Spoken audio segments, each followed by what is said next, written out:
This video is an overview of my inventory stackable system inside of UE4, Unreal Engine 4.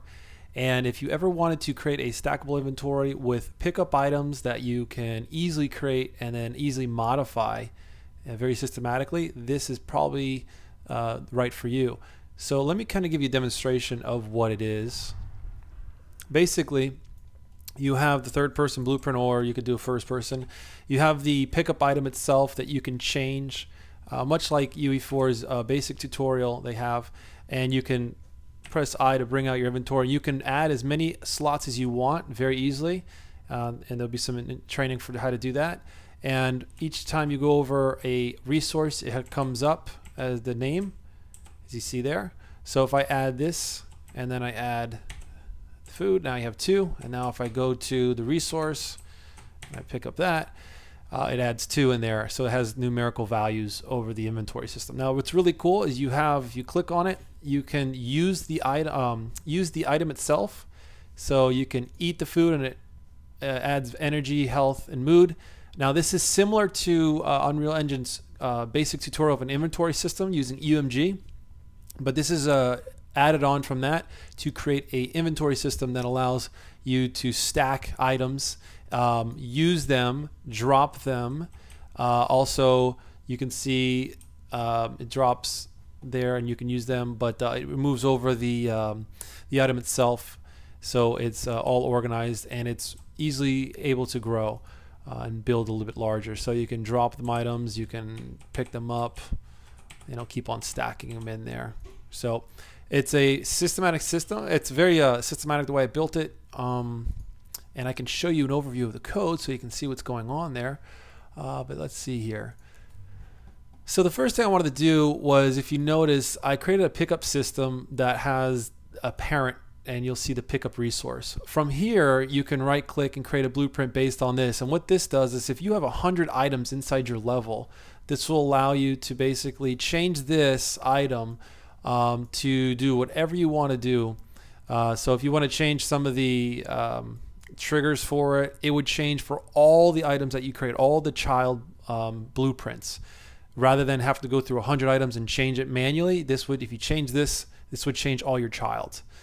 So it's very efficient. So I basically have the pickup trigger here, so when it walks over, you get the text. You also have I use enumerations as well, so not only you can, based on your inventory item or the pickup, you can have, I've used stone, wood, food, and seed, and you can basically have specific types of, I put add item values here, but you can have different values added to those items.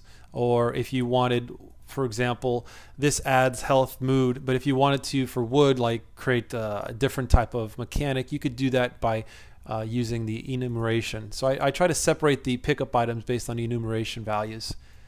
I also, let me see if I can go through this. I use some call functions here.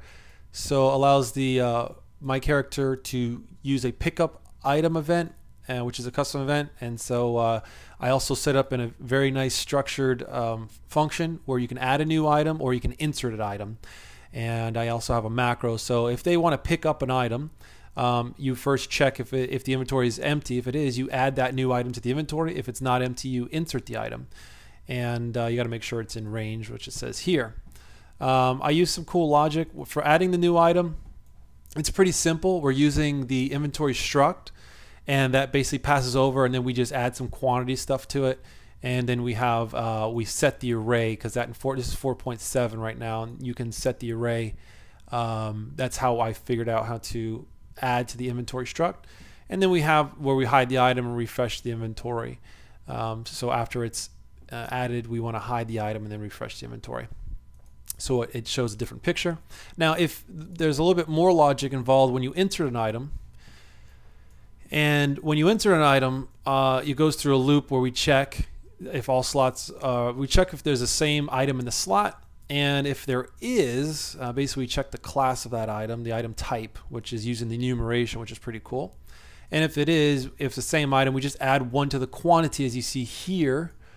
And then we basically do the same thing where we hide the item, we refresh the inventory so we can change the pictures, and we mark this item found in inventory. So when we go through the loop, it then will, once it's complete, it says if the item was found in inventory, we don't do anything, but if it wasn't found in the inventory for some reason, then that's where we go through adding a new item, hide the item, and refresh inventory. Now this add new item is the same function that we used before, so it's really clean, and you can it's really easy to use the functions over and over. So that's basically how to do the pickup resource. The game HUD, again, it has the menu system in there, and what I do in here is this is where most of your inventory is being handled. You have this refresh inventory, which allows you to add the images after you remove an item or pick up an item.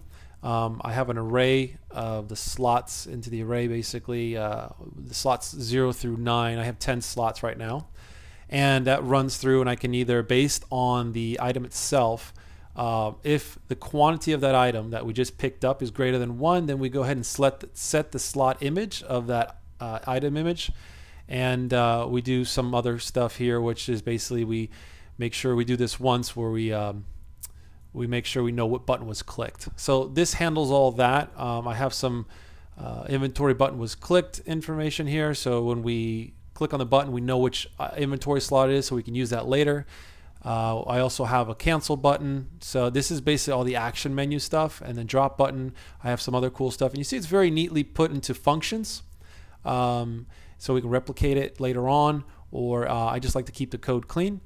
So that's all done here, and again we use the same type of how many items in their slot, and then we break that down where we do some stuff here.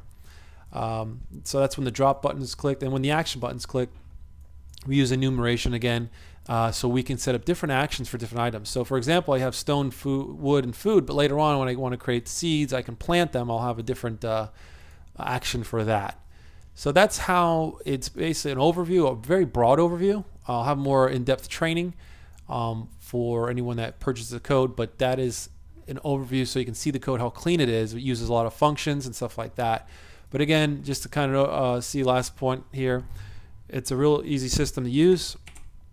You pick up stuff, you can drop them, you pick up multiple items here, and you can use it. It increases your energy, health, and you can change that up. And it has a stackable inventory. I thought I'd go all the way through 10 items, or it can be more, however you want it. But it's in a basic overview of the system. So that's about it. If you have any questions, just let me know. But that is the stackable inventory system based off the UE4's tutorials.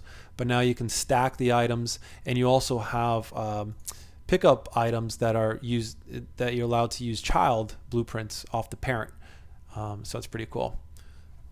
So if you have any questions, let me know. Hope that helps.